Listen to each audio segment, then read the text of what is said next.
सबसे पहली बात तो यह है कि ट्रंप ने और बेंजामिन नेतन्याहू ने रमज़ान के मुबारक महीने में,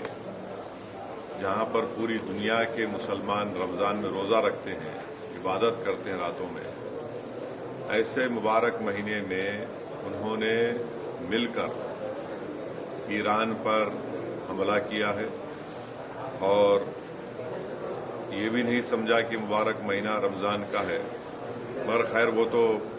इंसानियत को नहीं मानने वाले हैं बेंजामिन नेतन्याहू, और जो हमला हुआ ईरान के ऊपर हम उसकी मजम्मत करते हैं। और ख़ास तौर से जब जेनीवा में बातचीत के ज़रिए से एक ब्रेक थ्रू हुआ था और हो सकता था कि अगर वो बातचीत को मान लेते तो जितने न्यूक्लियर स्टॉक पाइल्स थे ईरान के पास वो शायद इस्तेमाल नहीं होते, मगर अब इन्होंने मिलकर ईरान पर हमला किया जिसकी वजह से 200 से ज़्यादा लोगों की मौत हुई है और एक लड़कियों के स्कूल में 108 जो बच्चियां स्कूल में पढ़ते हैं उनकी मौत हो गई। आयतुल्लाह खामेनी की मौत हुई है और मैं इसको इमोरल और अनलॉफुल एक्ट मानता हूं आयतुल्लाह खामेनी की मौत को,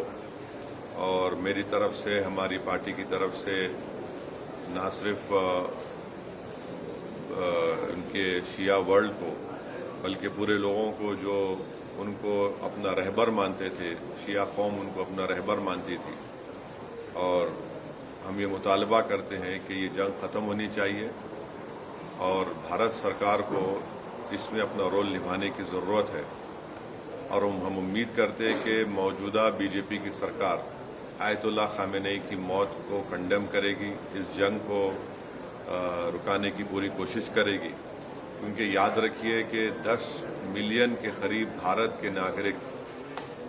गल्फ कंट्रीज में काम करते हैं और अभी इत्तला आई कि ओमान के पोर्ट पर शायद हमारे एक इंडियन वर्कर की जख्मी भी हुए हैं। तो ये बहुत, अगर ये जंग नहीं रुकेगी तो फिर ये बहुत आगे बढ़ेगी, ये टर्मोइल होगा पूरे इलाके में। और आपको अंदाज़ा भी नहीं है कि कई भारत के लोग जो उम्रा करने के लिए गए हैं और वो ट्रैवल एजेंट के जरिए जाते, पैसे देते 2 दिन मक्के में या 3 दिन मदीने में, अब उनके पास पैसे नहीं है, वहां पे फ्लाइट ही नहीं उड़ रही है वहां पे। तो कितनी परेशानी हो रही है। और साथ ही साथ आप ये भी बात जानते हैं कि हमारे जो पड़ोसी मुल्क है और जो इजराइल है, ये दोनों मुल्क अपने पड़ोसियों को चैन से जीने नहीं दे रहे। अफगानिस्तान में हमला और फिर इजराइल जो है बार बार जून में ईरान पे हमला किया, और इजराइल बेंजामिन नेतन्याहू ने 70,000 से ज्यादा फलस्तीनियों का जेनोसाइड किया। ये जेनोसाइडल रजीम है और जो हमेशा शरारत करते रहते हैं। तो ये मेरे एहसासात हैं अपनी पार्टी की तरफ से, और मैं उम्मीद करता हूं कि हमारी गवर्नमेंट ऑफ इंडिया खामनेई की मौत की मजम्मत करेगी। और अगर ये जंग नहीं रुकेगी, जो एक इल्लीगल है और कोई खतरा नहीं था किसी को, सिर्फ दबाना चाह रहे थे और जुल्म कर रहे हैं इस तरह वहां पर हमला करके, और इसके जो नताइज निकलेंगे वो बुरे निकलने वाले हैं। हम लोग अंडर एस्टिमेट कर रहे हैं, ये ख़त्म होने वाली नहीं। अगर ट्रंप और नेतन्याहू समझ रहे हैं कि रजीम चेंज होगा ईरान में,